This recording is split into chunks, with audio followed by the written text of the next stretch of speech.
Hey, everybody. Hey. I'm Eli. I'm Diana. And we are back here with another exciting episode of Ridiculous Romance. Woo. Welcome to the show. If you're new, welcome. We're getting new listeners all the time, and we love you so much. You look great today, by the way. Yeah, hell yeah. Maybe you heard about us from a recent episode of The Daily Zeitgeist. Ooh, that'd be cool. Yeah, I was fortunate enough to guest star last week on their show, and Diana did just yesterday, as of the air date for this episode. Mm-hmm. Yeah, it was really fun. I had a great time talking to them. Yes, Jack and Miles are awesome. Yeah, if you don't listen to the Daily Zeitgeist, it's a good way to get some comedic take on the news. It is. You know, I really prefer it to just like the Twitter scroll in the morning where I'm like, what's trending? Oh, horrible, terrible, not funny. Oh, a celebrity name. Oh, God, why is this celebrity trending? Oh, phew, it's just their birthday. I know, right? You know, that kind of thing. It's good stuff. Yeah. It's good stuff. Time. Go check out our episodes if you haven't. And if you have heard them and that's why you're here, then we're so happy to have you. Yeah. And of course, our returning listeners as well are the nearest and dearest to our hearts. Oh, my God. Yeah. Love you. You look great today as well. Hell yes. What have we been up to? We haven't checked in lately. I guess not. Yeah. But we started watching Y the Last Man. Yeah. Which is one of my favorite comics from back in the day, 2002, I think it came out. And I love it. It's a good time right now for people who liked comic books in 2002, I have to say. Because Watchmen came out, was amazing. Yeah, the show. And Sandman's about to come out. Oh my God. And it looks really cool. Yep. I hope it's good. Yeah, fingers crossed. And yeah, we got Y the Last Man. Preacher was pretty good too. I know we kind of fell off there. Yeah, we didn't finish Preacher. But that first season was pretty dope. Yeah.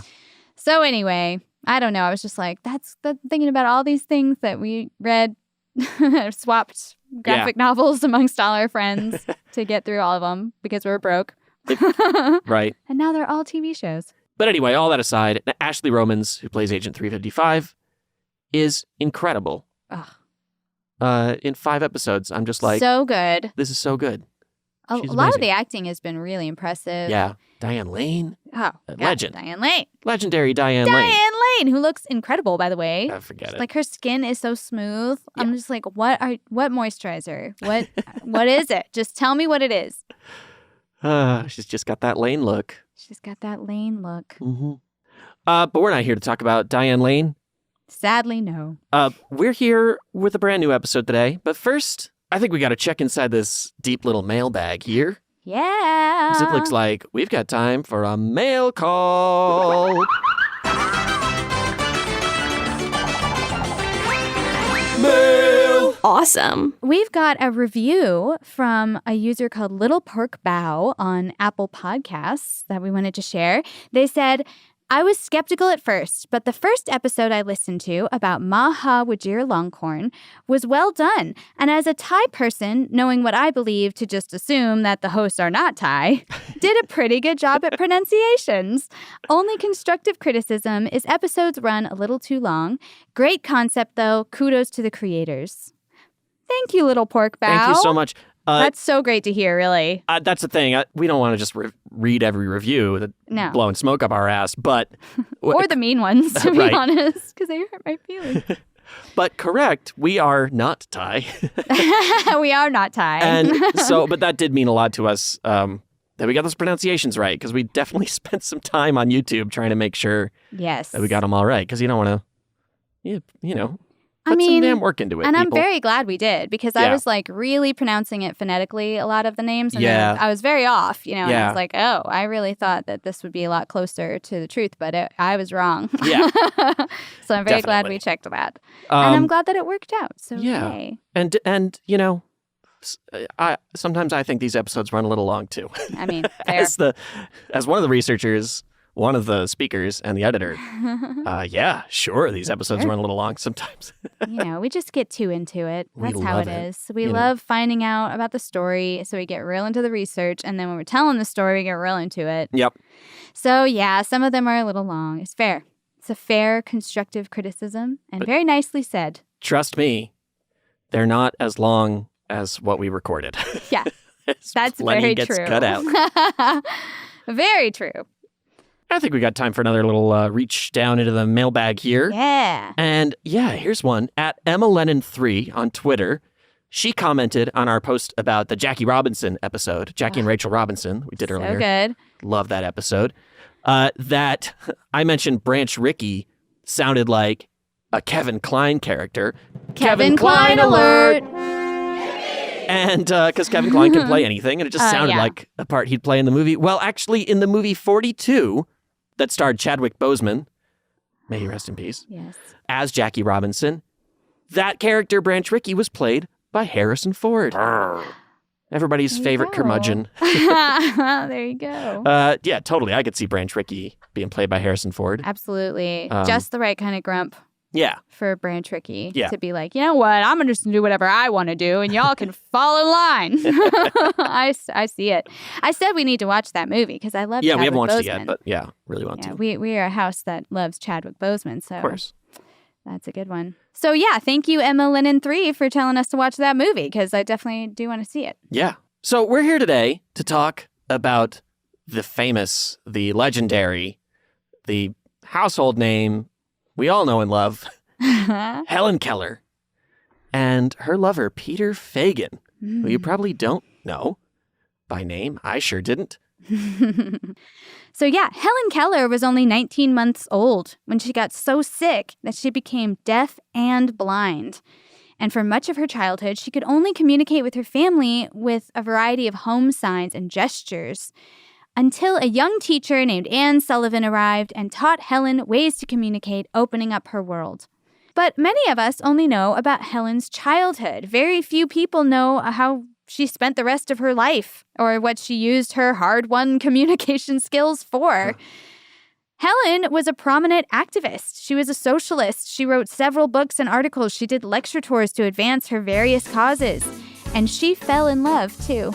So let's learn about the real Helen Keller and her star-crossed lover, Peter Fagan. I'm ready. Let's go. Yeah. Hey there, friends, come listen well. Eli and Diana got some stories to tell. There's no matchmaking or romantic tips. It's just about ridiculous relationships. A lover might be any type of person at all, an abstract concept or a concrete wall. But if there's a story worth a second glance, we'll put it in our show, Ridiculous Romance. A production of iHeartRadio. Helen was born in Tuscumbia, Alabama in 1880. When she was 19 months old, she was stricken with what her doctors called an acute congestion of the stomach and brain. Oh. So today they're kind of like, could be meningitis, rubella, scarlet fever, something else. Right. They're trying to figure out what it might have been. But at the time, they were just like, there's demons in your skin. Something like that. Classic 1880s medicinal practice. Like, I guess I'll bleed you out and then give you some cocaine. See if anything changes. But whatever it was, it did leave the previously perfectly healthy and precocious baby, both blind and deaf. And as Helen described it in her autobiography, she, quote, lived at sea in a dense fog. Boy, that is evocative. Right? I know, just those words, I feel like I know exactly what she means as well as I can. Yeah. Yeah. She's good at that. Yeah. Yes. Surprise. Spoiler alert. She's a good writer. The writer is a good writer. Helen and her family both kind of described her as being sort of feral in her childhood. Like, she'd kind of wander around. She'd grab food off of their plates and, eat with her hands. And she would scream. She would slap their faces. She, quote, cried for no reason, which I was I think you have a great reason to cry. Any child has a good reason to cry. First of all, any child has a good reason to cry. And if any child has a good reason to cry, I feel like it's Helen Keller, who could not see or hear anything or communicate her what she needed. Yeah. I was like, so something, she was missing something she needed and she wasn't getting something she needed. And so she was crying for a great reason. Yes. But I guess to them, it appeared to be for no reason at all. I don't know. She just started crying out of nowhere again. We were busy with other things. You'd think if she wanted something, she'd let us know. Come on. Come on now. It's not like she had no communication at all. Kind of, as I mentioned, she did have some home signs, which are basically, they're signs that are understood by her immediate family, but they're not like a formalized language, they're very personal. Yeah. Yeah. So she had about 60 home signs that that everyone in the house understood. Mm-hmm. She could tell which family member was which based on the vibrations of their footsteps. So she had kind of an idea like who's in the room and stuff. I mean, she's got some rudimentary stuff down. I can tell when you're coming by the sound of your footsteps. I knew you were going to say that when I wrote that down. Dear listeners, Diana, if you don't know, is a tiny girl, 100 pounds soaking wet. She will rattle your neighborhood when she is walking from the living room to the kitchen. I put all 100 pounds down in each foot. I think you found a couple hundred extra because I have lost fragile things off of shelves. That's not just true. When you walk by to get a glass of water. Listen, I wanted a presence, all right? Yes, you found one. I actually don't know why I walk like that. I don't know. Do people know why they walk the way they walk? Oh, there's a whole body language studies about how you walk and what it means. Oh, yeah, definitely. Okay. Definitely. I guess I should look that up and see what it says about me. I feel like they'd charge us double for those footsteps. We had to put her on the sprung dance floor. Jeez. All right. So she can definitely tell when I'm coming, and she knows when you're coming too. More than likely, if she's met you before, she's figured some way of identifying the people around her. So there's some rudimentary stuff, as I say, but she's still mostly stuck in her own head, for the most part, and she, they can't figure out how to help her progress in the house. So her parents were looking for solutions, of course. Her mom had heard about this woman named Laura Bridgman, who was the first deaf and blind person to get a full education. They wrote to a specialist in Baltimore who referred them to a man named Alexander Graham Bell. Might have heard of him if you've ever made a phone call before. He was working with deaf children at the time, and he suggested to them that they should contact the Perkins Institute for the Blind, where Laura Bridgman had been educated. And that director of the school asked his star pupil, recent graduate and valedictorian, Anne Sullivan, to be Helen's instructor. Anne Sullivan, the miracle worker. You might know her as the miracle worker if you've ever seen that play, famed show, stage play. I think I saw it in high school at thespian conference or something, but I'd blocked so much of that out. I remember the moments. The trauma of thespian conference. Thespian conference was a whole thing. And you know what? There's a bunch of theater kids out there being like, yeah, thespian conference. That's where we got to cut loose and do drugs and have sex. And, that was just not my experience. My thespian conference was I saw a bunch of mediocre high school theater shows. Oh. Performed in a few mediocre high school theater shows and then went home. Wow. So once again, everybody in high school was having more fun than old Eli was having. Aw. Well, you'll never have to go back. Does that make you feel better? I hope not. If I end up as a high school drama teacher, something went wrong. Yeah, right? Shout out to the high school drama teachers out there who are, creating the Elis of the future right now. For better or worse. Yeah, maybe it's something for the best. It's for the better because it means that there's money for a drama teacher at a freaking school. Yeah. So yes, Anne Sullivan was asked to be Helen's instructor. And it sounds like a great choice, honestly, when you look at Anne Sullivan's life. Mm-hmm. Her early life was pretty marked with tragedy. Mm-hmm. When she was 5, she got a bacterial infection called trachoma, which caused painful infections in her eyes and made her partially blind before she had learned to read or write. When she was 8, her mother died of tuberculosis. And 2 years later, her father abandoned the family. Just abandoned his children because he was like, I don't think I can raise them on my own. Which made me be like, oh, so they should raise themselves on their own? That's a better option? I don't know. We talk about privilege. Right, very strange. Be able to just go, nah, not doing this. Yeah, bye. He's like, oh, things are difficult. You know what I'm going to do? Walk the fuck away. No more problems. Dust off my hands and free to go. Boy, my life is so much better now. I can't wait to make some new problems for someone else. Whew, really dodged a bullet there, raising that terrible family I didn't want. Jeez. So yeah, he sucked. And Anne and her younger brother James, who was also disabled, they both went to go live in this poorhouse, basically. It was a hospital for orphan children, particularly if they had any kind of disability, mental or physical. And only 4 months later, James would also die of tuberculosis at the hospital. And she underwent like a number of unsuccessful operations to restore her eyesight, which is like sounds just frustrating. She have to go through all that and then not get anything out of it. Yeah. And she got sent to the Perkins Institute after the hospital she was in, which was called Tewksbury Almshouse, was accused by Massachusetts Governor Benjamin Butler of abusing and neglecting their patients, of killing orphaned babies and selling their bodies to doctors for dissection and study, and even of cannibalism. Oh. So he was making a big stink about Tewksbury Almshouse. And I'm like, what happened to Tewksbury? Jesus. Eating babies, selling babies. Well, apparently that was not unusual. And, 1880s was a prime time for grave robbing for science purposes. Yeah. So it was not unusual for that to happen, actually. And especially among the poor. If you were poor and you died, that's probably what happened to you. A lot of Dr. Frankensteins out there looking for subjects. Digging holes. Yeah.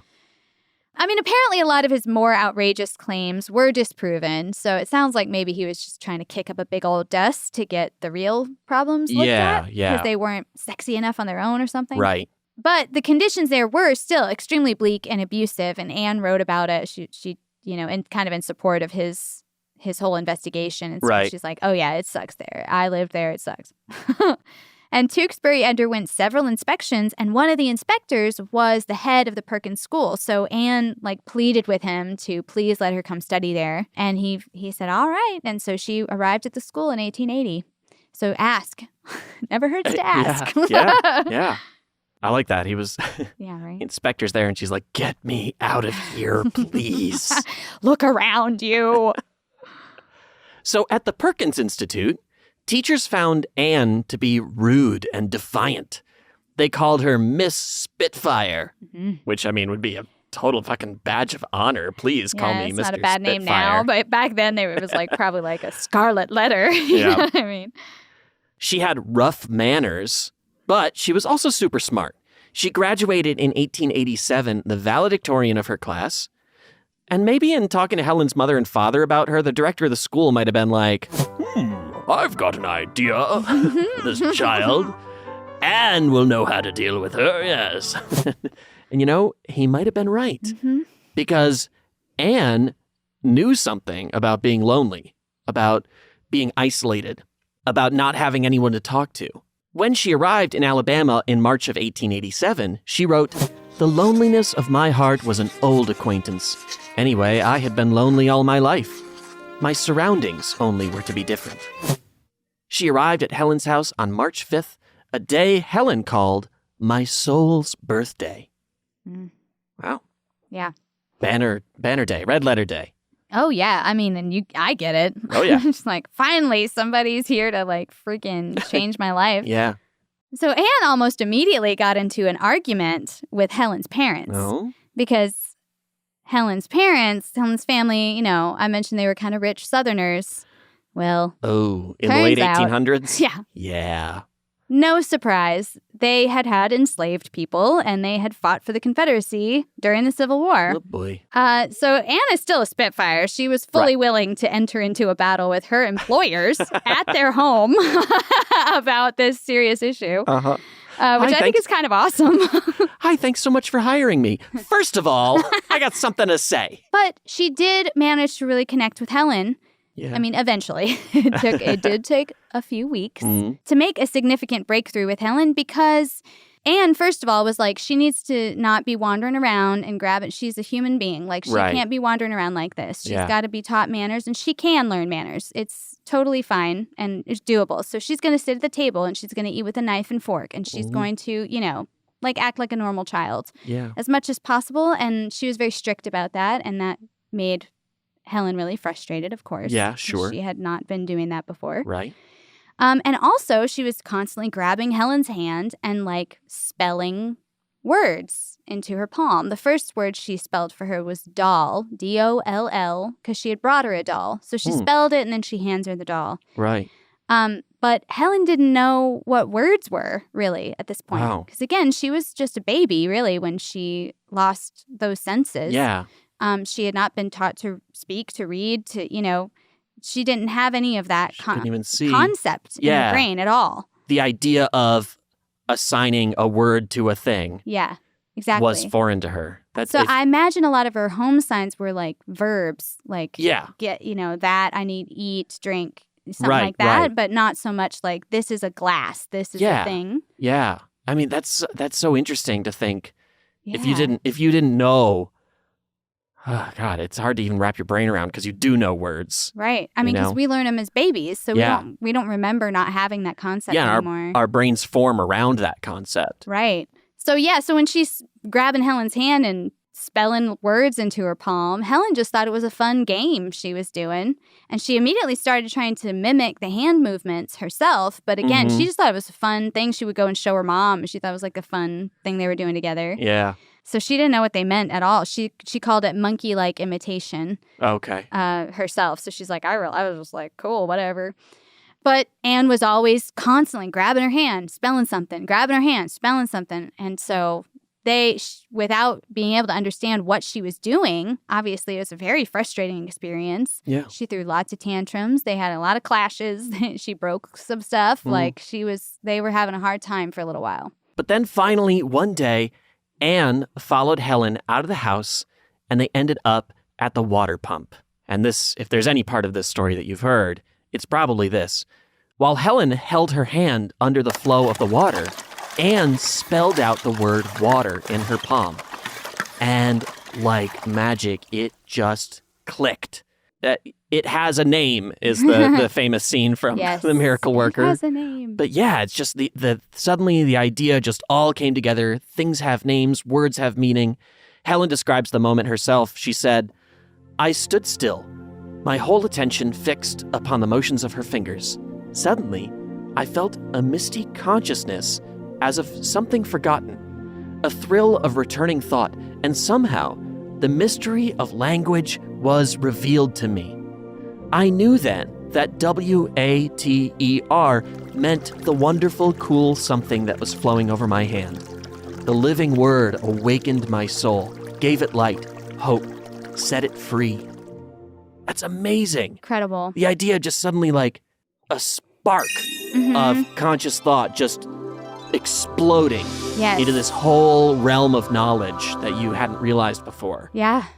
That's so cool. It's so fascinating. Well, and for someone to be old enough to be able to remember that happening. Like I said, we all have that moment. Right. But we can't remember it because it happens when we're really young. So it's kind of cool to have someone tell you what that would have been for your little toddler self when you would have learned that concept. Does that make sense? Yeah, definitely. So that's kind of cool too. And again, just a great writer. And after that, she became a voracious learner. She almost exhausted Anne being like, spell this, what's this, what's this, what's this, all over the house. She'd be like, oh my God, it's a table, whatever. Kids love questions. Right? She was suddenly and all over the house. But Anne was the only one who could answer her. So Anne got tired. But Anne loved it. She talked a little bit about her educational, how it changed, because she said she showed up with a very strict curriculum in mind of like, we're going to do this for a certain period of time, and this is how we're going to do it. And then she was like, I quickly realized that was not working. It was just causing her a lot of frustration. If I just follow what interests her and tell her about it, she'll be excited to learn about it. And she was like, honestly, it's not just a deaf-blind child that can learn from that method. That's the way to teach kids, period. Right. Because as long as they're engaged, they're learning. But once they're done, they're done. You can't force it anymore. Yeah. And I thought that was really interesting because, again, she's teaching in 1880. We're still learning a lot about education now. We talked about that kind of in the Margaret Wise Brown episode. And I thought it's so interesting that she's kind of saying what we're all saying now. And I think she was a contemporary of the Montessori, the woman who started the Montessori school. So makes sense. But so Anne's like, killing it, telling her all these words. So within 6 months, Helen had learned 575 words. She had learned some multiplication tables, and she had learned the Braille system. She could read, and she had written her first letter as well. Amazing. I mean, going from nothing to like just having the concept of words to all that is like pretty quick. Right. That's amazing progress. She's only 7, by the way, at this time. And so Anne told her parents she should really be educated at Perkins. She should go to that school now. She's ready for school. And so the next year, they went together. Anne accompanied Helen back to the school. She continued to kind of head up her instruction. And Helen got real famous real fast for how bright she was, how much she had overcame, and how smart she was and how quickly she learned and everything. And so she kind of became a symbol for the school, and she raised a lot of money for them, like indirectly, just through her accomplishments, until they became the most sought-after school for blind people in the country. Amazing. But when Helen was 11, she wrote a short story called The Frost Giant. I'm sorry, wait a minute, like Loki of Jotunheim? Frost Giant? Yeah, she was writing a story about Loki of Jotunheim. And how Odin rescued him as a baby. No, I'm sure it was about something completely different. But no, she was actually accused of plagiarizing this story, whatever it was.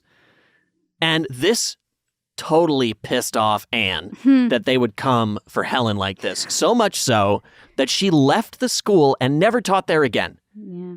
She was like, excuse me? You're going to be talking about Helen like that? Yeah. Throwing shade at my Helen? Right? Goodbye. Oh, hell no. Slam the door. She still had ties with the school, but she just was like, I'm good with you. We're good. And Helen had to go before a panel of suspicious teachers who did not believe her at all, including the director of the school, who had made her this symbol of the school's quality. Like, he had been a passionate advocate for her. We're teaching Helen Keller here. Everybody come to this school.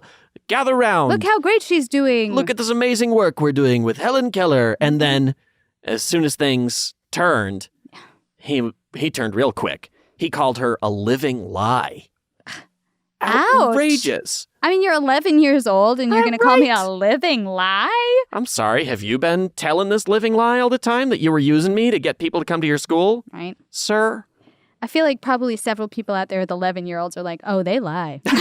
Sure. Oh, they are lie. Sure. Which is fair. And also, if an 11-year-old plagiarizes, you don't drag them before a board. Overkill. This is an educational opportunity. Yeah, let me teach you about plagiarizing and why it's bad.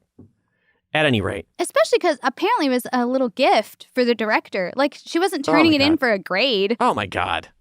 So, this Slate article titled, Did Helen Keller Really Do All That? Says that Mark Twain, who was later a close friend of Helen's, called the panel a bunch of decayed turnips. In case you're looking for a new insult to use. I feel like Congress is full of decayed turnips. Oh, yeah. It also says that the experience taught Helen how easily, quote, the same people who had put her on a pedestal found it to turn on her. Cruel. Yeah. Welcome to the world, Helen. Oh, man, it's so true. Mm-hmm. So at 14, she and Anne moved to New York so she could attend the Wright Humason School for the Deaf. In 1900, she was admitted to Radcliffe College at Harvard University. Hey, would have been the same school shortly before Elizabeth Marston. Yeah, that's true. From William and Elizabeth Marston and Olive Byrne, who all created Wonder Woman together. Yeah. Yeah, check out that episode if you haven't heard it. It's a hot one. True.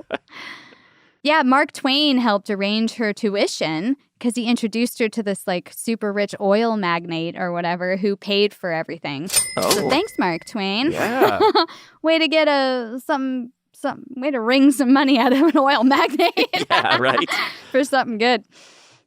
In 1903, she published her famed autobiography, The Story of My Life. And it was very well received. As, I'm sure many of us were assigned it in school probably or whatever. She graduated in 1904, becoming the first deaf and blind woman to earn a Bachelor of the Arts degree. And Helen was really determined to communicate as much as possible and as normally as possible. She did learn to speak. She went to speech therapy, so she was able to use her voice. She learned to hear people using the Tadoma method, which is where the deaf-blind person would put their little finger on the speaker's lips and their other 3 fingers along the speaker's jawline. So while you're speaking, they can kind of feel the puffs of air coming out of your lips. They can feel the vibrations of your vocal cords and kind of get a good idea of what you're saying. Which sounds like you would never be able to know what was happening. I don't know if I could get much out of that, but it worked for incredible. a long time. Mm-hmm. It's one of those things that I'm like, I would do it once and I'd be like, no, this is impossible. I could never hear. But, months and months of practice, you can learn lots of crazy shit. Oh, yeah, totally. It was called tactile lip reading as well as the Tadoma method. It's rarely used today. No surprise. Yeah, people don't like having fingers in their face. Right, especially now. You'd be like, please don't put your hand on my face.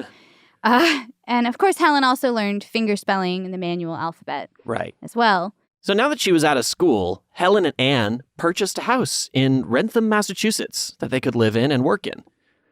This household grew by one as Anne's suitor, John Albert Macy, joined them. Yeah, it's kind of a bonus romance for y'all. Yeah. Anne and John as well. John was a Harvard instructor and a literary critic, and in 1902, he helped Helen edit her autobiography. For over a year, he asked Anne to marry him, but she kept refusing. He was younger than her, and she seems to have had kind of maybe the stronger personality of the two, right? Mm-hmm. And she was Catholic, and he wasn't. And though she wasn't very religious, she was still reluctant to break that sacrament of marrying outside of Catholicism. Mm-hmm. They really drill it into you, those Catholics, don't they? They do. All my Catholic friends are like, even though I am not religious at all, everything they taught me is buried deep. Deep cannot inside. Break. I recently saw a beautiful picture of a married couple who had to be buried in separate cemeteries because they were Catholic and Protestant. Oh.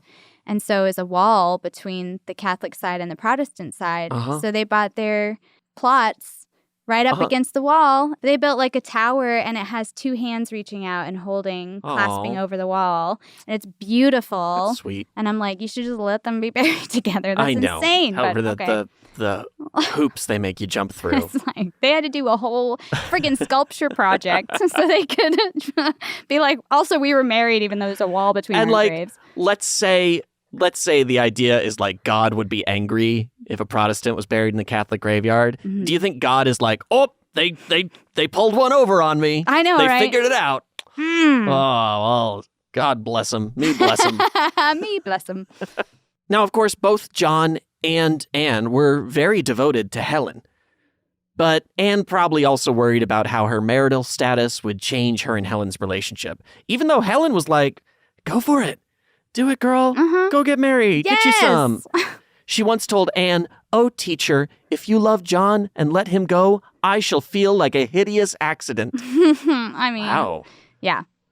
Which is a great point because truly the relationship between Helen and Anne is the real story. Right. Because they had a very deep bond. Yeah. As far as anyone can tell, of course. I mean, they're not here to talk about it. Right. But they really loved each other a lot. And there was kind of like such a closeness that I think Anne was really worried that John would never really be a part of that. Mm-hmm. And she could never let him in like that. Yeah.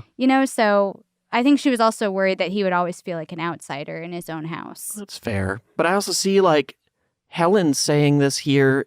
It sounds like she's saying, don't let me of course be different. Don't let me be, I'm just your friend. We do this thing together, but you can have a relationship. Right. That makes me feel like a monster if I'm holding you back. Exactly. I'm just fine. a regular person. Mm-hmm. Everything's going to be okay. Go get married. Yeah. Do your thing. Yeah. And Anne does seem to have been deeply in love with John.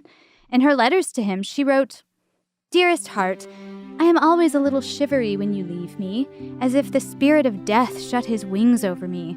But the next moment, the thought of your love for me brings a rush of life back to my heart. I sat a long time thinking of you and trying to find a reason for your love for me. How wonderful it is, and how impossible to understand. Love is the very essence of life itself. Reason has nothing to do with it. It is above all things and stronger. Lovely.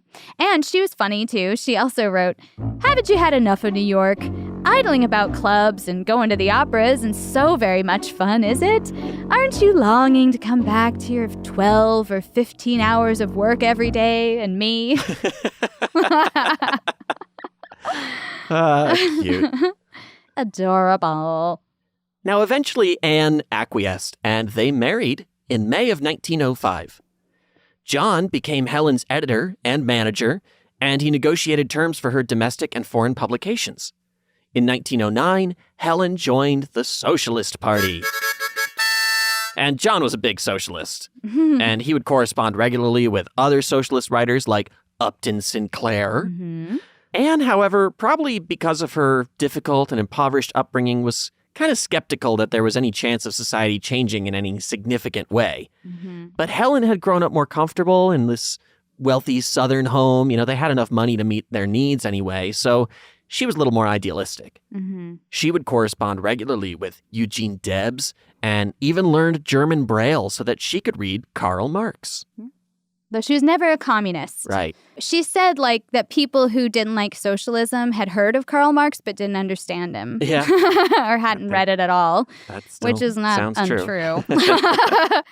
But yeah, she was never a communist, even though she was monitored by the government, by the FBI at some point. But who wasn't? Exactly. Whomst among us.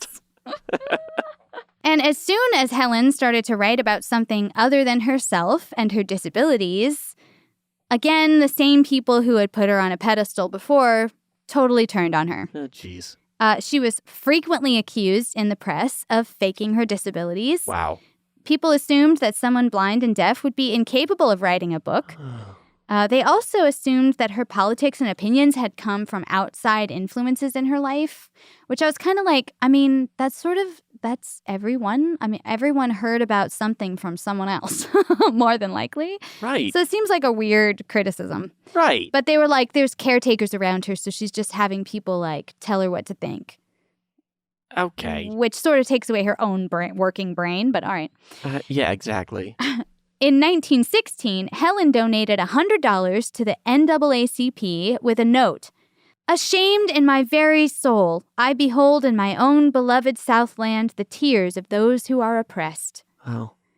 Well, of course, her beloved Southland did not like that. Oh, boy, here they come. And Alabama newspapers claimed she had been misled and, quote, trained by those around her to parrot their own beliefs. Like I said, as if she was incapable of forming her own opinions about things. And another writer said she was socialist because of, quote, the manifest limitations of her development, which is so patronizing. You'd have to be deaf and blind to be a socialist. Like, that's very rude. But despite all of that, she continued to write. She often rebutted this kind of criticism with humor. But she continued to write essays and articles about her politics. She advocated for birth control and workers' rights and women's right to vote. Awesome. Especially particularly where it intersected, of course, with issues of being blind or having any vision loss. Because she was talk a lot about, like, I went to factories and, wow, it's no wonder a bunch of your workers are becoming blinded because you have terrible conditions and all you're doing is pocketing all the profit you can and you're leaving everyone else behind. Oh, sure glad that doesn't happen anymore. I know, right? Whew. Clean that one up, just like Anne thought we wouldn't. And, like, I personally agree with all those stances. You know, maybe you don't, but I do. Yeah, maybe you don't think women should have the right to vote. Maybe you think. In which case, go ahead and unplug your headphones or your phone. Set your phone on a dry towel and throw yourself off a bridge. On a dry towel? Not a wet towel. Yeah, well, I don't want to ruin your phone. I know, right? Totally. We can recycle that. No, but it is not like Helen was always right or that you can always agree with everything everybody ever said. That's true. She did also write in 1915 in support of eugenics. She thought that infants with severe mental impairments or physical deformities should be denied life-saving medical procedures because they wouldn't lead quality lives and they would probably become criminals, which I think is the weirdest thing about to assume about people with severe deformities or impairments or whatever, assume that they would turn to a life of crime. Just trying to imagine the all-disabled, like, heist movie where they're, like, making plans, in, like, a discreet location. They got their driver. And somebody should make that movie. I would totally watch it. Absolutely. Absolutely. What are they stealing? Like, decent healthcare benefits? Marriage equality. Like first floor apartments. Yeah. They're going to take all the first floor apartments in the city. We stole accessibility and added it to all these buildings. Like, they're going to a lot of places and installing elevators. Yeah, right. They really root for the heist in that movie. I know, right? Someone make that movie for real. I would totally watch that. And I will say, just to put this in a little bit of context. Yeah. During that time, eugenics was like a really hot science topic. Yeah. A lot of science and like intellectual thinkers were dabbling in eugenics theory. And it was really, some of it wasn't, they hadn't quite got to the whole thing where you should sterilize and all that type of thing. Right. Which is where it got real dicey. Yeah. So Helen, like many of those scientists from this time period, did move away from eugenics later on in later years. You know what I mean? They gave up on that idea when it got dicey. Yeah. Which, arguably started dicey.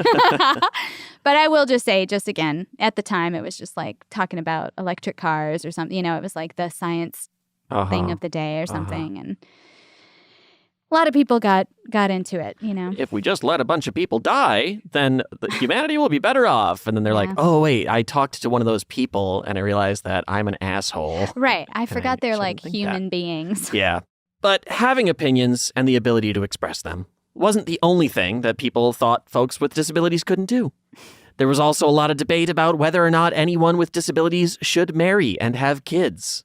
There's a blog called Something Rhymed, which said that Helen was apparently very eager to be attractive to the opposite sex, but when her mother found out that a young male scholar was going to lead one of Helen's college exams, she asked the school to replace him with a woman. Anne was also so disapproving of the romance novels that Helen liked that Helen would read her Braille copies of them in secret. So she was interested in love and romance, and she felt natural sexual urges just like anyone else. But because she was blind and deaf, people thought that she couldn't be allowed to act on these impulses. Mm-hmm. I don't know. We don't know if Anne was specifically against romance for Helen or not. Being partially blind herself and already married, we can kind of assume that she would probably not like, have a big problem it's with okay that. with you. It's possible some scholarly types of the era just didn't like romance novels on principle. That was like the trash TV of the day. Mm-hmm. So she might have just been like, give me that garbage and thrown it in the trash. You shouldn't be reading this smut. Right. It'd be like, your teacher being like, stop watching Real Housewives of Potomac and freaking watch a documentary or something. Something to improve your mind. But still, Helen's mother and other people of the day were, of the mindset that, Helen, you shouldn't marry because marrying means having children and you shouldn't have children. And, all these kinds of just fucked up ideologies. Which is so weird because hers was specifically a sickness too. Like it wasn't genetic. Right. So then what's the problem with getting married? But they were just like, you can't have that for some reason. Like you're unfit to be a mother. You can have everything else, but you can't raise a child. A wife and a mother are a very specific thing and you can't be those, I think was just their weird. nonsense. Still, Helen's life was being deprived of romance, in many different ways like this. But fate was soon to intervene. Just as these commercials are about to intervene in our podcast. So we'll take a quick break. We'll be right back. Welcome back, lovelies, to the show. Sadly, by 1914, Anne and John's marriage had really disintegrated. Oh, no. And the reason's not fully clear. It might be that the financial situation around the house was pretty shaky. Okay. It might have been Anne's fiery personality. She might have found it a little bit harder to, rein in her temper, maybe. Or, again, she was the stronger personality of the two, so maybe he felt kind of domineered by her or something. Or could have been that devotion to Helen outweighing her devotion to John, and he did feel like an outsider in their marriage, like she may have worried about. But whatever the cause, John and Anne separated. They were never formally divorced, but they did separate. And Anne was really heartbroken. Helen wrote, "For days she would shut herself up, almost stunned, trying to think of a plan that would bring John back, or weeping as only women who are no longer cherished weep." Oh my God, Helen. Ouch. Like a knife in the ouch. heart. As only women who are no longer cherished weep. I get it, though. I mean, when you go through a dumping, right? That's what it means. You're not special to someone anymore. Yeah. And that's really painful. A singular sound. I mean, I feel it. I hear it. Yeah. Again, she really, brought you right to it. Yeah. I was like, damn. I mean, it's almost like a girl whose entire education was very focused on words. I know, learned how to use them very well. Anne herself said, "Of the many friendships that have enriched my life, none is more interesting than that with John Macy." So John eventually moved out, and a Scotswoman named Polly Thompson moved in to keep house. And not long after, they all went on a 15-month lecture tour. Oh, lucky Polly. I know, right? Pretty sweet. Yeah, pretty good job here. Oh, Polly, my goodness. Your brogue is so thick. A couple years later, now 1916, and Anne got really sick. She was misdiagnosed with tuberculosis. Something's telling me the early 1900s, late 1800s medical care was not quite up to par. She was recommended to go convalesce somewhere warm, and she decided to travel to Puerto Rico with Polly. Sounds great. Yeah, I mean... I'd like to travel to Puerto Rico. Yeah, somebody misdiagnosed me with tuberculosis. I'll be on my way. But that, of course, meant Helen was going to be home alone and that she would need a full-time private secretary while Anne was away. Mm-hmm. So a friend of John Macy's, a 29-year-old named Peter Fagan, came to Wrentham. Peter was a young, handsome journalist, also a socialist, and as he spelled words into her palm to help her keep up with her correspondence and writings, they learned more and more about each other and quickly fell in love. And they knew that, what kind of prejudice they would be facing in their decision to be married. Right. Because they were in love, so they wanted to get married. Dare you fall in love and get married? So they planned to marry in secret. Peter actually investigated the possibility of marrying Helen by telephone. Oh. Which I thought was very interesting. In 1916 especially. I mean, it's like a switchboard wedding. Yeah, totally. Like, hello, operator, how can I take your call? Yes, operator, will you tell Klondike 195 that I say I do? Yes, Klondike 9165, whatever it was. Yes, your fiancé says I do. Your response, please. Oh, I do too. Thank you for using the telephone. I guess there's only one. The telephone. You may now kiss the receiver of your telephone. Well, that's probably what he was planning, but no, they wouldn't let them marry by telephone. So they applied for a license in Boston, and they intended to elope. But a reporter in Boston got wind of it, and they published an article about it, full TMZ action happening. Oh my God.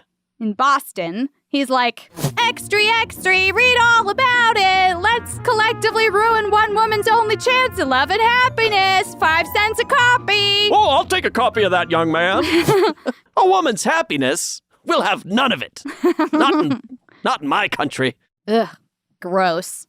Well, so his article comes out, and Helen's mother found it and read it and got super mad and was like, oh, hell no. One source said she didn't like Peter because he believed in equality between black and white people. Oh, and of course, God. she did not. So she was like, oh, no. Other sources said she probably wouldn't have let Helen marry anybody.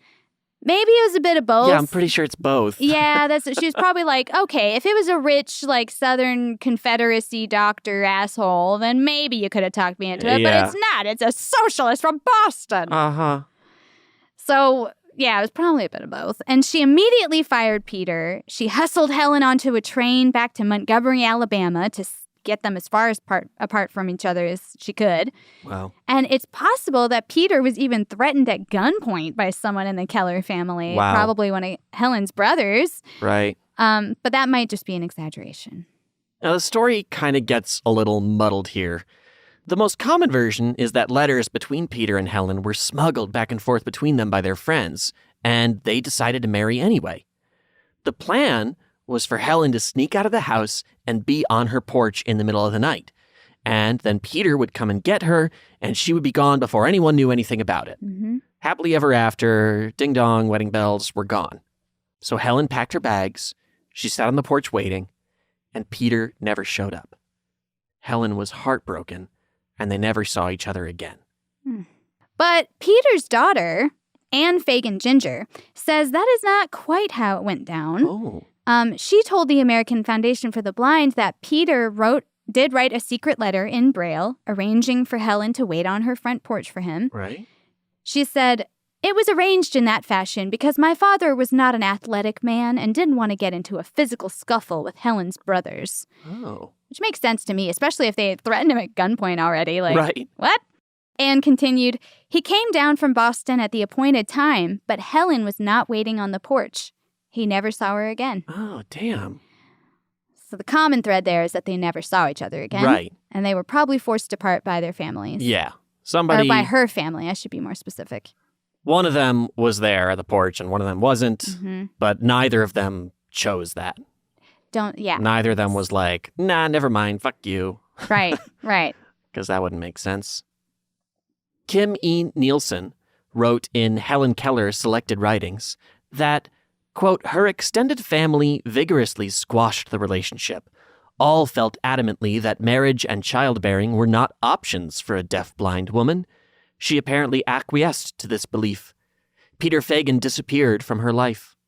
Damn, again, just the rudeness, the cruelty. So sad to just be like, well, something happened to you as a baby, so now you have to be alone forever. That's not very loving. No. And I decide right. what you can do with your life and what a person can do with their life in general. And what you're capable of. Yeah, exactly. Helen herself wrote that Peter's love, quote, which had come unseen and unexpected, was a little island of joy surrounded by dark waters. But her 1968 obituary in the New York Times indicates that she never forgot Peter or her yearning for romance. It says, for years, her spinsterhood was a chief disappointment.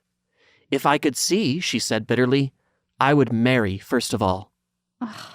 Heartbreaking. Lord. Oh, God, it just makes me angry. I know. Someone was made sad for stupid reasons. Seriously. And Peter never forgot about Helen either. Another of his daughters, Jean Fagan Yellen, responded to a post about Helen and Peter on the blog Of Battered Aspect. And she said that Peter ended up marrying a teacher named Sarah Robinson, and they were the center of a small radical circle in East Lansing, Michigan. So he kept that radical politics up and everything. And she wrote, my father did not often mention Helen, but when he did, he spoke of her with warmth. It is my understanding that he left her when his life was threatened. He kept the ring Helen gave him, and when I was in my teens, seeing it in a drawer, I asked him if I could wear it. It has been on my finger ever since. So it's kind of a few different little stories, and it's funny to see his family respond to these because some of them are like, according to him, I'm his, my mom is his grandma or whatever, and they all have kind of a little different story. Yeah. You know what I mean? So it's just funny how memory works. Yeah, kind for of, sure. For sure. But yeah, the main thread is that they never got to get married and they never saw each other again. Because people are assholes. Right. Star-crossed love for real. Real Romeo and Juliet story if Romeo doesn't have a family involved that we know of Right. and Juliet's family was a bunch of racist assholes. Right. Yeah.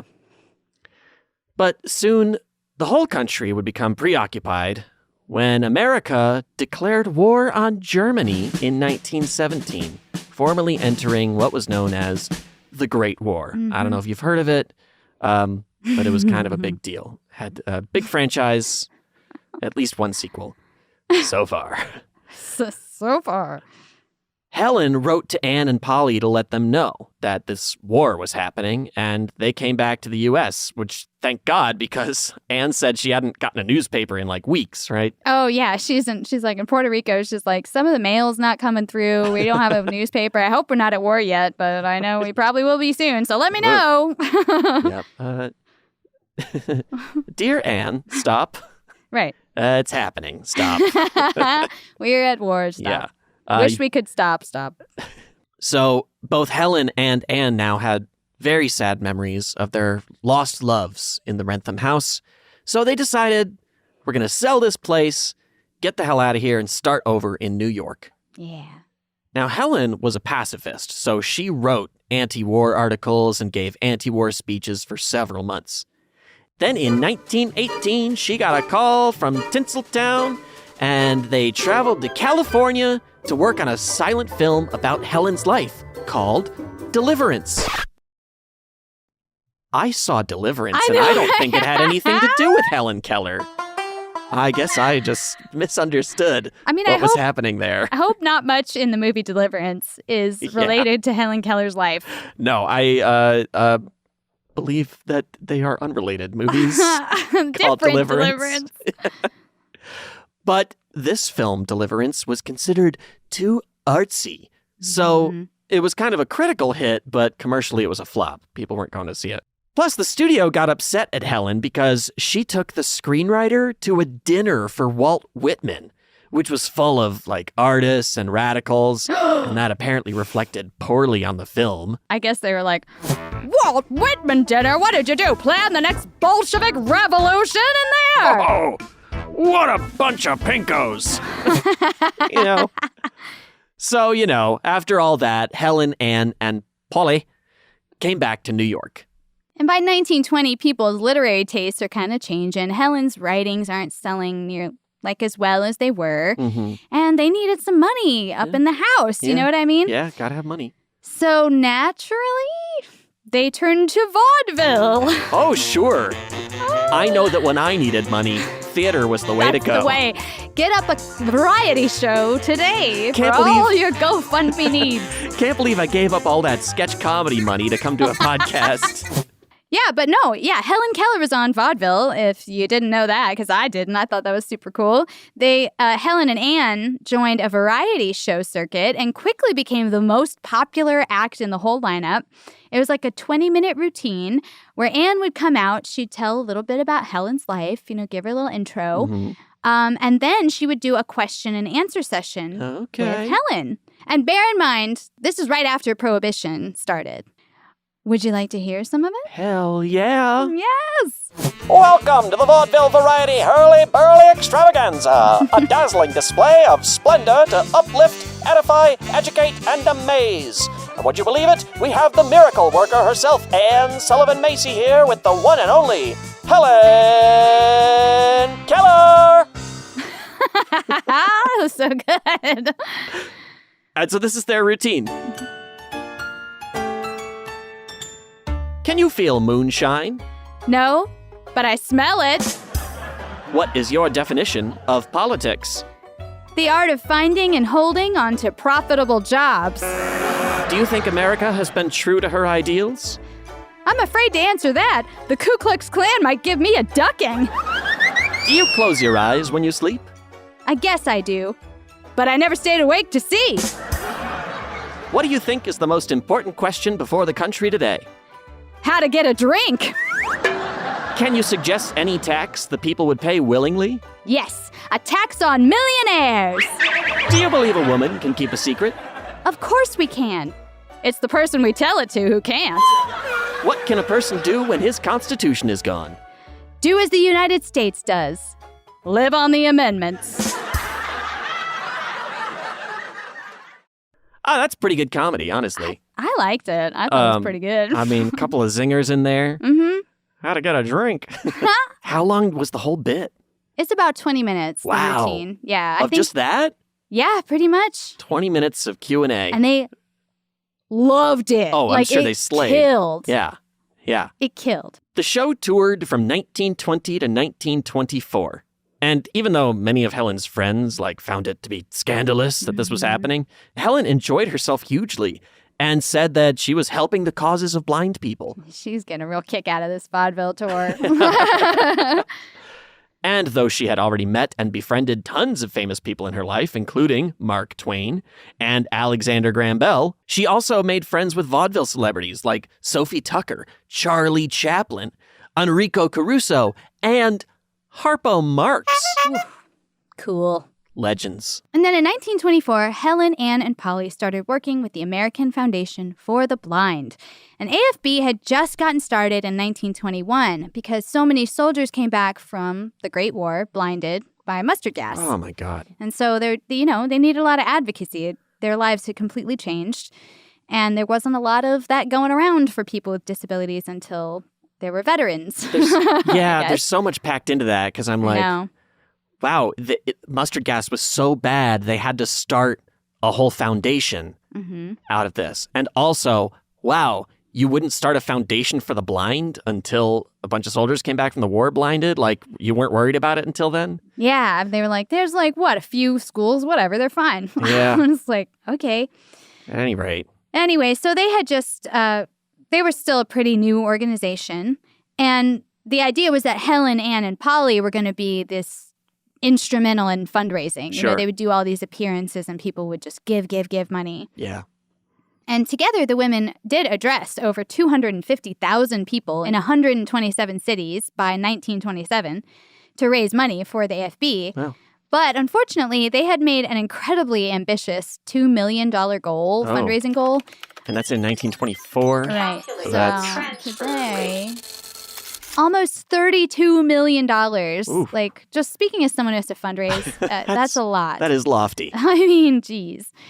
But even though they weren't as successful at fundraising as they wanted to be, they were still invaluable to the organization, just raising awareness, period, for the need for, these services and this kind of advocacy, lobbying, and all that kind of stuff. Sure.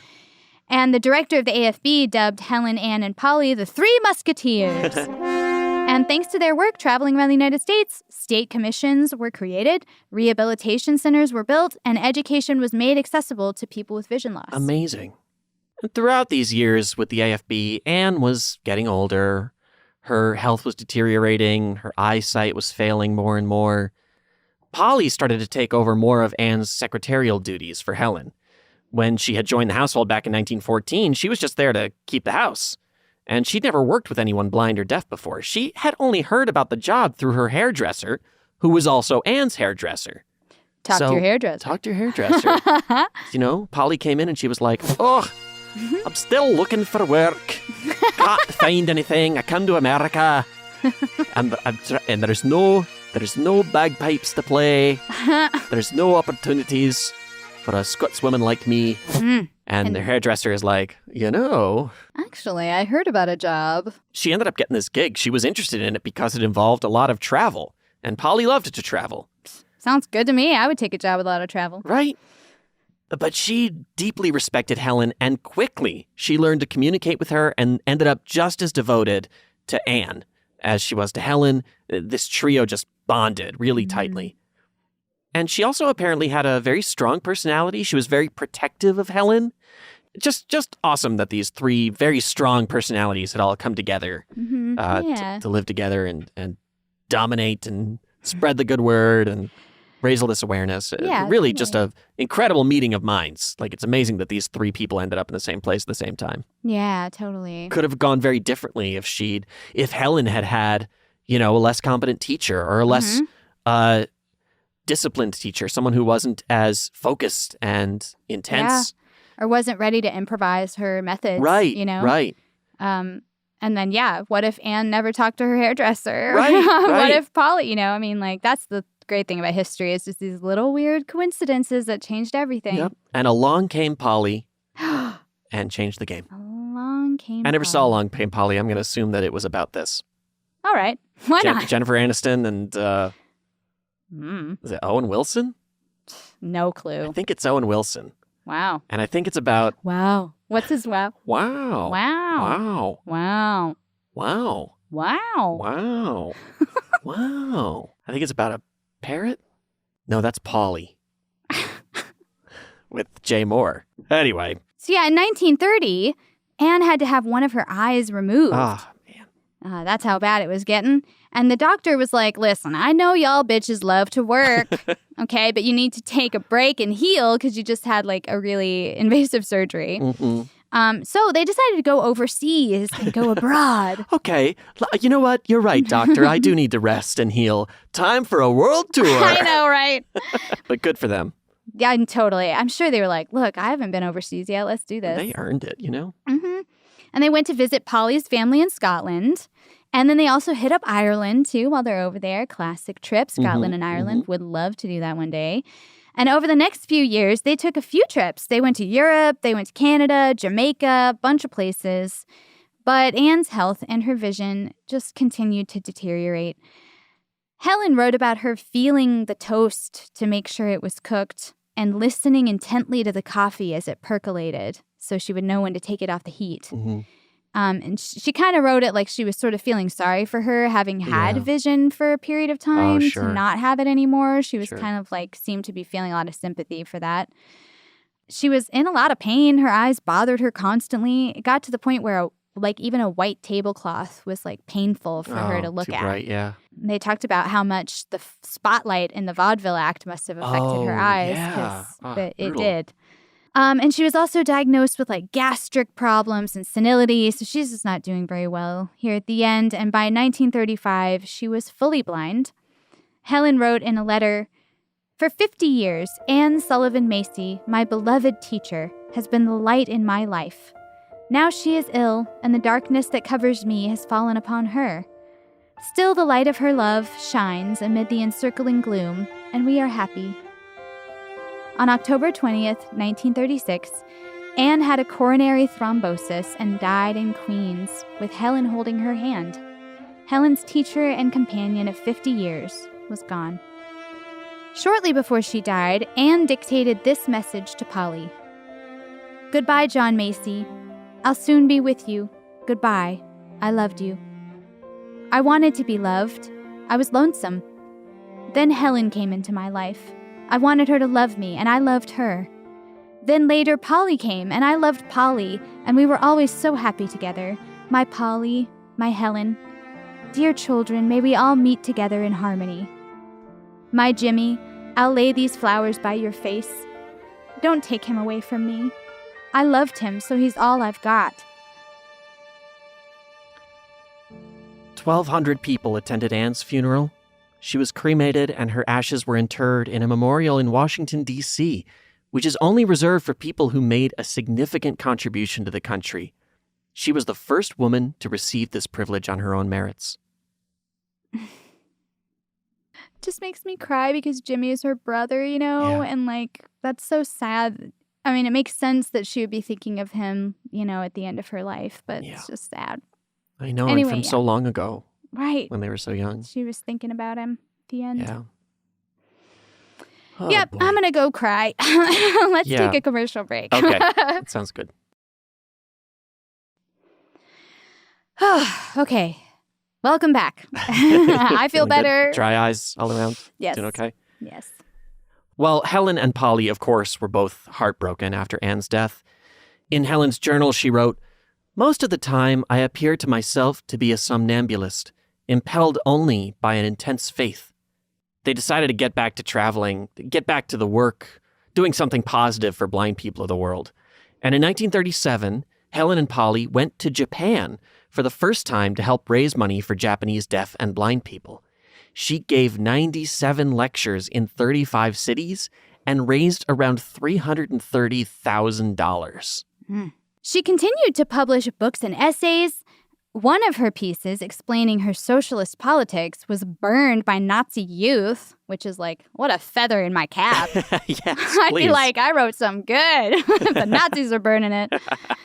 And she did write an open letter condemning German censorship. And she lobbied the government. She got blind people included as recipients of federal aid in the Social Security Act. Nice. Including aid for diagnosis and treatment in the bill known as Title X. And she pressured the president to authorize funds for recorded books to be made for the Library of Congress. So she got real close with FDR and Eleanor Roosevelt throughout this time. Right. And then during the war, she worked with soldiers a lot. That was her particular interest during the war. She would go visit hospital wards, especially of newly blind soldiers, if they had any kind of injury, you know, that had caused a disability. She was particularly interested in going to visit with them and uplift them and kind of let them know that, like, life was not over. They could be just as cheerful and jolly as she was and have a great time and be all right. So after the war, Helen and Polly got back to traveling. And between 1946 and 1957, she visited 35 countries on 5 continents. She met Winston Churchill, Golda Meir, who was the Prime Minister of Israel at the time, Jawaharlal Nehru, who was the PM of India, and she met privately with Pope Pius XII and the Queen of England. Oh! My goodness. Hello! And then in 1948, General Douglas MacArthur sent her back to Japan as the first goodwill ambassador. I love him being like, hey, you go say something. I mean, right. Go make sure everything's cool, all right? Tell him I said hi. Helen, listen. We just dropped 2 enormous bombs on these tiny islands, so we really need somebody to go over there, charm them, and just say something nice. Go over there and hand him this note. It says, do you like me? Check yes or no. Are we cool? Yeah. Just try and smooth things over. Yes. Jeez. Well, her appearance in Japan drew a crowd of 2 million people. They loved her in Japan. Yeah. They toured the Middle East, and they received an honorary degree from the only integrated university in South Africa. It's pretty cool. In 1955, when she was 75 years old, Helen went on her most grueling trip yet, a 40,000-mile, 5-month-long tour of Asia.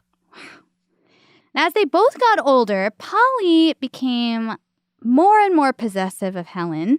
She didn't like it when people could hold conversations with Helen without her, because then she wouldn't know exactly what was said about it, you know, everything. And Helen's friends started to worry that it would become impossible to train a replacement for Polly. Right. You know, because Anne, of course, had trained Polly. She wanted Helen to be able to talk to both of them and wanted both of them to be able to talk to her. But Polly was really, like, proprietary about being the middleman between Helen's, communications. And they were right to worry because in 1957, Polly had a stroke while she was in the kitchen with Helen. And Helen was able to lower her to the floor so she didn't, like, crash to the ground or something. But she had no way to call for help. Like, it was just her and Polly and no way to call for help at all. 2 hours later, a neighbor noticed that the door was open. And so they, like, poked their head in to see if everything was okay. And they saw Helen sitting on the floor next to Polly. Oh, man. And finally, she got taken to a hospital. Polly did not die, but she did suffer some brain damage. And 2 caretakers named Winifred and Evelyn came home from the hospital with Polly to take care of Polly and of Helen. Yeah. Polly, unfortunately, never fully recovered. She passed away in March of 1960 after 46 years with Helen, which was more than half of Polly's life. Wow, incredible. In 1961, Helen was 81 years old, and her health started to fail as well. She'd had a series of small strokes, and she had developed diabetes, and she began to spend her days in a wheelchair. She became too tired even to read sometimes, and she continued to receive honors and awards, but after Polly died, she never really became close to anyone again. She stopped traveling. In May of 1968, she suffered a heart attack, and a few days later, on June 1st, Helen died in her sleep. Her ashes were also interred next to her lifelong companions, Anne and Polly, in Washington, D.C. I think that's sad because it kind of indicates, like, how hard it would be to become close to someone. Yeah. And, like, by the time she's in her 80s, she's like, I just don't have it in me. Yeah, totally. But then it makes it such a lonely last few years. Yeah. Although apparently Winifred and Evelyn were pretty fun-loving. They were very different from Polly in that way. So she did have some good times with her caretakers. And, like, obviously we're talking about a huge legacy of Helen Keller. Right. I mean, besides the many plays and movies and books about her life and all the work she did, for people with disabilities around the world, and the hundreds of essays and articles and thousands of speeches and dozen books that she wrote, and then honorary degrees and awards and honors and medals.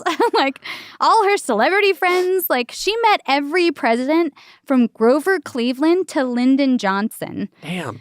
And she was... That means she would have met Grover Cleveland on 2 non-consecutive occasions. I didn't think about that. Yeah. She was friends with Albert Einstein and Will Rogers. And there are museums and foundations bearing her name. She's also one of the original members of the ACLU. Oh, cool. Her autobiography from 1903 is still in print all over the world today. Amazing. I mean, this is a legacy. Right. But there's also kind of a weird piece to this legacy. Around 2020, a TikTok conspiracy started, of all places. Right. You know, the best source of information, TikTok. Seriously? And this conspiracy said that they didn't believe Helen Keller was really disabled. Just like people from back in the day, they questioned whether someone with disabilities was capable of doing all the things Helen did, writing books and going on lecture tours. Either Helen was faking one or both of her disabilities, or someone else was really creating the work and Helen was just the gimmick, the person they put up there in front. Gross. Pretty insulting take, honestly. Now, apparently, this post originally was started as a joke and probably still is intended as one, but of course, people jumped on board and started to believe it. Yeah, you can't play with conspiracy theories these days, guys. Even though, as a Guardian article points out, quote, after a stroke left him with locked-in syndrome, Jean-Dominique Bauby wrote The Diving Bell and the Butterfly by blinking his left eyelid. Naoki Higashida, who is severely autistic and has limited verbal communication skills, wrote The Reason I Jump using an alphabet grid. Donna Williams overcame shocking abuse and prejudice to produce her 1992 memoir, Nobody Nowhere. And these are just a few examples of an entire body of literature produced by disabled authors over the years.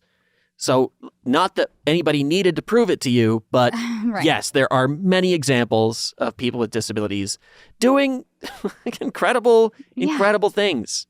Oh, God, I haven't read it, but I saw the movie Diving Bell and the Butterfly, and it is something I am still terrified of to this day. Oh, my God. But also, like, well, if he can do it. You know, it was a good movie, but remarkable story. Surprisingly funny, but I was definitely like, if that happened to me, I feel like I would go insane. Yeah. But I was like, you know, he did all right. Yeah, right. For a while. Maybe you could keep that in mind if it happens. That's You'd be what I like, would... just think of Jean-Dominique. Absolutely. If it ever happens to me, I think about it all the time. Right. If it ever happens to me, I just got to think of that movie. Like, this guy wrote a whole book. I can do it. This guy wrote a whole book. Yeah, well, and not just able-bodied people were questioning Helen Keller. Some people with disabilities really resent Helen Keller because she's always held up as this like saintly figure who overcame so much to do so much, you know. And because all we learn about her is her childhood and never really about the woman she became, kind of besides her long list of accomplishments, of course. You just kind of hear like, Helen Keller couldn't see or talk or hear. And then Anne Sullivan came and held her hand under a water pump. And suddenly it all became clear. And then she got a bunch of awards and wrote a bunch of books and did a bunch of things. And then she died. Like, that's sort of the Helen Keller story we know. So because of that, she's really been very diluted. Like, we don't know really the real Helen Keller. We're not getting a three-dimensional picture here. Exactly. Yeah. I mean, in her lifetime, she was prevented from loving someone, sometimes prevented from speaking out about things she cared about because she was meant to be this inspirational example to everybody. And, you know, she'd been a celebrity since she was 8 years old. So, that'll take a toll on anybody. That's insane. Yeah, it's crazy. And in death, she's still depicted mostly as a prepubescent girl at a water pump. So, like, you know, even with all the accomplishments that she made after that, that's the image that is like drawn, you know, drilled into our brain about her. But Helen Keller was a really accomplished person. I mean, even without disabilities, writing a dozen books and contributing to multiple magazines and going on years-long lecture tours across the globe is incredible. I mean, for real. Right? Please let me do half of that in my life. But she wasn't a saint. She was a human woman. She was someone who fell in love with this handsome journalist and wanted to run away with him. She liked to go out and get a hot dog from the stand on the corner or drink a few martinis before bed. She loved a good joke. She had a calm, cheerful outlook on life. She was just a lady. She was just a cool lady. Mm-hmm. And she had a lot of really strong opinions that a lot of people in power really didn't want you to read about. Right. So they were like, let's forget that part. Her 1968 New York Times obituary sums it up well. Tall, handsome, gracious, poised, Miss Keller has a sparkling humor and a warm hand clasp that won her friends easily. She exuded vitality and optimism. My life has been happy because I have had wonderful friends and plenty of interesting work to do, she once remarked, adding, I seldom think about my limitations, and they never make me sad. Perhaps there is just a touch of yearning at times, but it is vague, like a breeze among flowers. The wind passes, and the flowers are content. Tell you, just a wordsmith. I know, right? I just think it's important to know how deeply she loved people and how, I don't know, she's just not what I knew about. Right. You know, again, I read about an 8-year-old and that was it. Right. But I have to be gross. If I can be gross for a minute. Sure, yeah. Speculation Station. That's what it's all about here on Ridiculous Romance. Do you think that Helen and Peter ever had sex? Oh. Because, I mean, she was in her mid-30s by this time. They were alone. Oh, yeah, sure. I mean, why not? They did something. Come on. They must have done something, right? I kind of hope they did. Right? If it was like her one love affair, I feel like I hope she went all the way with it. Maybe. But maybe they just did hand stuff. Oh, my God. Oh, my God. I can't believe you just said that. Oh, no. Hand stuff. Oh, man. Look, we know they did hand stuff. I'm going to leave. But yeah, you should leave. We should leave. I'm jumping right to the email address after that one. Fuck. We've said enough. I'm sorry. Canceled. Look, if you want to really give Diana what a for? stern talking to, then you can send us an email at romance@iheartmedia.com. or slide into my DMs, I guess. I'm on Twitter and Instagram @DynamiteBoom. And I'm @OhGreatIt'sEli. And just remember who said it. And the show is @RidicRomance. If you want to tag us in a hate post. Please don't. I didn't mean it like that. I know you didn't, but it came funny, out. Though. Yeah, it's pretty good. It's pretty good. That's pretty funny. We're so happy to have you as always. Yeah, and I hope that you enjoyed this episode about Helen Keller and Peter Fagan and may hopefully learn something about people with disabilities. Right. I certainly did. Right. And how they're perceived and what that's like going through. I mean, and still today they have a hard time getting married, especially to each other because of the way the benefits work and disability benefits and stuff. Right. So they're still fighting for marriage equality. This seems like an old-timey thing, but it's happening right now. Yeah. Well, we hope to hear from you soon, and we will definitely be here for the next episode, because if we weren't, there wouldn't be one. There wouldn't be one. But we'll look forward to seeing you then. Thank you so much for tuning in, as always, and we'll see you next time. So long, friends, it's time to go. Thanks for listening to our show. Tell your friends, neighbors, uncles, and aunts to listen to our show, Ridiculous Romance.